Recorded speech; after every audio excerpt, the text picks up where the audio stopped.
दोस्तों, जब महायाजक यीशु मसीह को पकड़ने के लिए आए थे तब पतरस ने महायाजक पर तलवार चलाया और उसका कान काट दिया। मत्ती का 26 अध्याय का 52 पद में यीशु मसीह ने पतरस से कहा, अपनी तलवार मयान में रख ले, क्योंकि जो तलवार चलाते हैं वे सब तलवार से नष्ट किए जाएंगे। और मत्ती 26 अध्याय का 53 पद में लिखा है, क्या तू नहीं जानता कि मैं अपने पिता से विनती कर सकता हूँ और वो स्वर्गदूत की 12 पलटन से अधिक मेरे पास अभी उपस्थित कर देंगे। और मत्ती 26 अध्याय का 54 पद में लिखा है, परंतु पवित्र शास्त्र की वे बातें कि ऐसा ही होना आवश्यक है कैसे पूरी होगी। दोस्तों, क्या आप जानते हैं कि एक पलटन में 6000 पलटन स्वर्गदूत होते हैं, यानी कि 12 पलटन में 72,000 स्वर्गदूत होते हैं। यानी कि 12 पलटन में 72,000 स्वर्गदूत होते हैं। और यीशु मसीह अगर अपने पिता से प्रार्थना करते तो 72,000 दूत पिता परमेश्वर भेज सकते थे। दोस्तों, जब राजा सहरे परमेश्वर के लोगों के विरुद्ध आ खड़ा हुआ था तो बाइबल के अनुसार उस एक रात में एक स्वर्गदूत ने असुरियों के 1,25,000 सैनिकों को मार डाला था। इस बारे में आप देख सकते हैं बाइबल के दूसरे राजा का 19 अध्याय का 35 पद में। तो सोचिए दोस्तों, एक स्वर्गदूत 1,25,000 असुरियों के सेना को मार सकता है, तो अगर यीशु मसीह के प्रार्थना करने पर 12 पलटन स्वर्गदूत आ जाते धरती पर तो वे स्वर्गदूत कितनों को मार गिरा सकते थे। दोस्तों, हम हिसाब लगाए तो 1332 करोड़ यानी 300 बिलियन 320 मिलियन को मार गिरा सकते थे। स्वर्गदूत एक ही रात में पूरे परिवार के लोगों को मार सकते थे, पूरे राष्ट्र के लोगों को मार सकते थे, पूरे पृथ्वी के लोगों को मार सकते थे। जब यीशु मसीह को पकड़ा गया था गतसेमनी बाग में, पर दोस्तों यीशु मसीह ने ऐसा नहीं किया, बल्कि हमारे लिए उस पाप के प्याले को पीना स्वीकार किया उन्होंने, और हमारे लिए मार खाया, कोड़ा खाया, उस पर थूका गया, सब कुछ सहा यीशु मसीह ने हमारे लिए, बल्कि पूरी पृथ्वी के लोगों के लिए, किसी विशेष एक जाति या देश या राज्य के लोगों के लिए नहीं दोस्तों, बल्कि समस्त पृथ्वी के मानव जाति के लिए उन्होंने इतना कुछ सहा। जबकि यीशु मसीह के एक इशारे से पूरी दुनिया के लोगों को ख़त्म कर सकते थे परमेश्वर, पर उन्होंने ऐसा नहीं किया।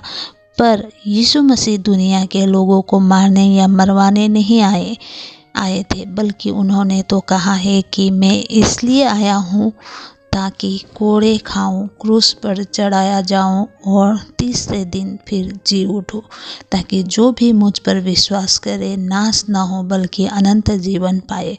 दोस्तों, कई लोग सोचते हैं कि स्वर्गदूत सिर्फ आत्माओं से ही लड़ते हैं। अगर ये बात सच होता तो यीशु मसीह पतरस से ये नहीं कहते कि मेरे कहने पर पिता 12 पलटन स्वर्गदूतों का अभी भेज देगा। इस बात को आप पढ़ सकते हैं मत्ती का 26 अध्याय का 53 पद में। दोस्तों, गतसेमनी बाग में लोग तलवार और लाठियां लेकर यीशु मसीह को पकड़ने आए थे और 12,000 स्वर्गदूत उन पकड़ने वालों को मारने के लिए तैयार थे, पर यीशु मसीह ने उन्हें रोक कर रखा। दोस्तों, आज जब कोई आपको धमकाता है और डराता है, वचन सुनाने और सेवकाई करने से रोकता है, प्रार्थना करने से रोकता है, आपको ताड़ना देता है, कष्ट देता है, निंदा करता है, तो दोस्तों डरो मत, बिल्कुल डरने की ज़रूरत नहीं। आप बस अपना काम करते रहो और उनसे भी कुछ मत कहिए जो आपको सता रहे हैं। बस आप अपने मन में ये याद करते रहिए और हमेशा ये याद रखना कि आप परमेश्वर के राजदूत हैं। आप पर कोई लड़ेगा तो परमेश्वर आपकी तरफ से उनसे लड़ेगा। क्योंकि हम जिस राज्य के नागरिक हैं उस राज्य के संविधान में लिखा है, जिसे आप भजन संहिता 91 का 11 पद में लिखा है कि जहाँ कहीं भी मैं जाऊँ स्वर्गदूत मेरी रक्षा करेगा।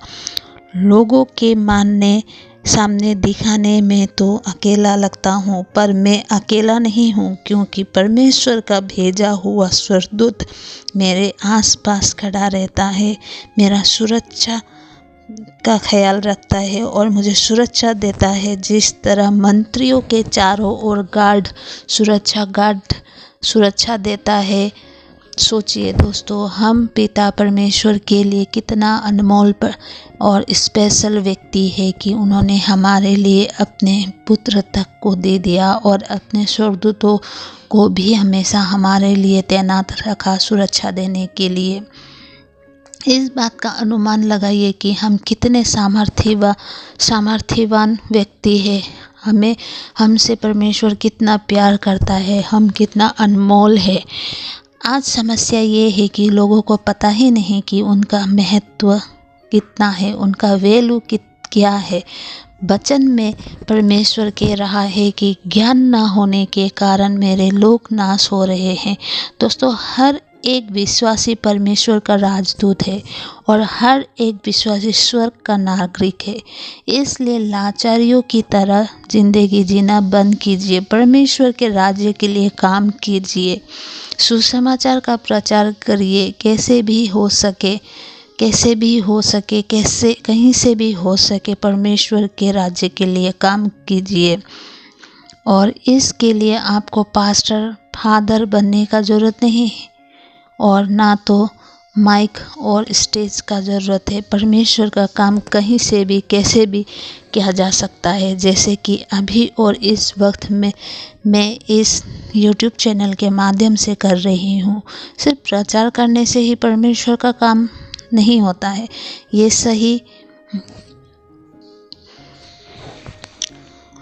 आप बोलने में असमर्थ है तो आप परमेश्वर का काम किसी भी तरह कर सकते हैं, जैसे अपना व्यक्तित्व अच्छा पर्सनालिटी दिखा के, आपका व्यक्तित्व सुधार के, आपके बातचीत से, बोलचाल से, अच्छे व्यवहार से, या प्रचार करने वाले का सेवकाई चलाने वाले, प्रचार करने वाले को आर्थिक मदद करके, दान देकर, किसी बेसहारे को सहारा देकर, बीमारियों के लिए प्रार्थना करके। सबसे ज़रूरी है पहले आप अपने आदतों को सुधार कर, इस तरह से किसी भी तरह आप परमेश्वर के राज्य के लिए काम कर सकते हैं। खुद को सुधारिए, अपने मन को बदलिए और अपना वचन पर ध्यान दें, और इससे परमेश्वर का महिमा होता है और ये भी एक सेवकाई ही है। तो दोस्तों, आज का मेरा मैसेज आपको कैसा लगा, please like, share and subscribe कीजिएगा। मेरी अगली वीडियो आने तक आप सब बने रहिएगा। दोस्तों, मुझे सपोर्ट कीजिए, मुझे सपोर्ट की ज़रूरत है। प्लीज़ एक कमेंट आप कुछ जानना चाहते हैं तो मेरे मैसेज बॉक्स में आप भेज सकते हैं। तो सबको जय मसीह की।